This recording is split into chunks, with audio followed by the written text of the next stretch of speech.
All right, earlier this week, we told you the story of a Rock Island High School employee who wrote a book on another Rocky alum, Solomon Butler. Butler was a world-class athlete who competed in the 1920 Olympics.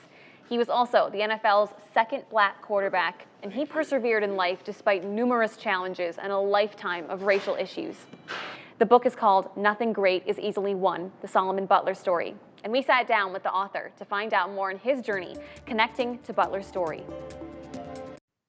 We are joined now by the author of this book, David Sebben. Thank you so much for joining us here today. I wanted to start with, what inspired you to write about Solomon Butler? Well, I had done a very small piece on him in a previous book that I had co-authored with two other alumni on the history of Rock Island High School. And after doing that book, I wanted to know more about this individual. He had a stellar high school career in football, basketball, and track, and I just wanted to know more. Hmm. So then how do you go about learning more? What was your research process like for this? Well, I started with obviously the easiest thing was the high school yearbooks, and then it progressed to the local newspapers, and then it progressed to names that were associated with him in his life and contacting either their relatives, obviously because of the time span, and then just digging and digging through the internet. And newspapers.com was a wonderful source. How many years did you spend working on this? Well, a total of 7 years, not straight, obviously, but just, yeah, 7 years of research and coming up actually with real artifacts, if you will, of things related to Saul Butler's life. Mm. And of course, you visited his grave as well. I'm doing that in March. I'm going down there, Wow. going to his former uh, high school in March and doing a presentation down there as well. Wow. That will be incredibly moving, I can imagine. Yep. Is there anything in your research about Solomon that, you spend so many years on this project, you feel like you know so much about this, but was there anything that you found in your research that really surprised you that you weren't expecting? Wow.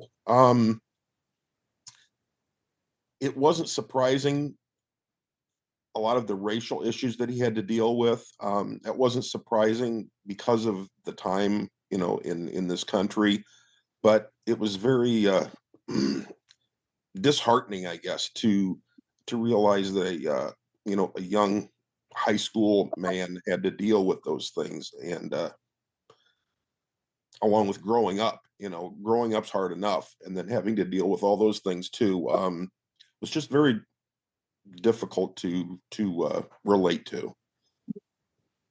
Yeah, part of what you're talking about, Solomon had so much tragedy throughout his entire life. He had moments of incredible, incredible success that he worked so hard for, but he had a very tragic life that ended with him being shot to death.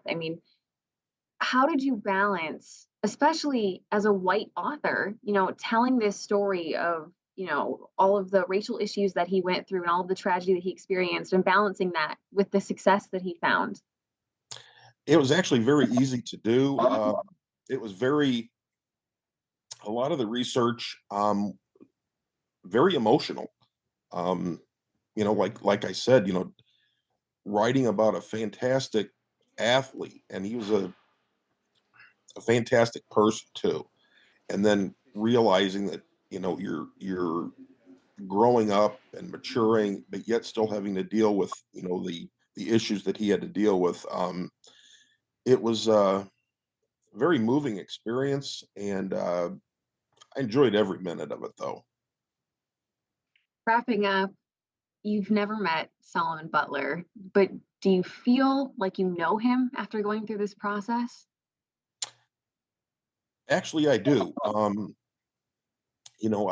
I tried to include as many quotes as I could from him, and excerpts of things that he said. Yeah, I do feel like I know him, even though I obviously never met him. And then to actually have a couple real photographs of him, not reprints, but I mean actual photographs from his senior year.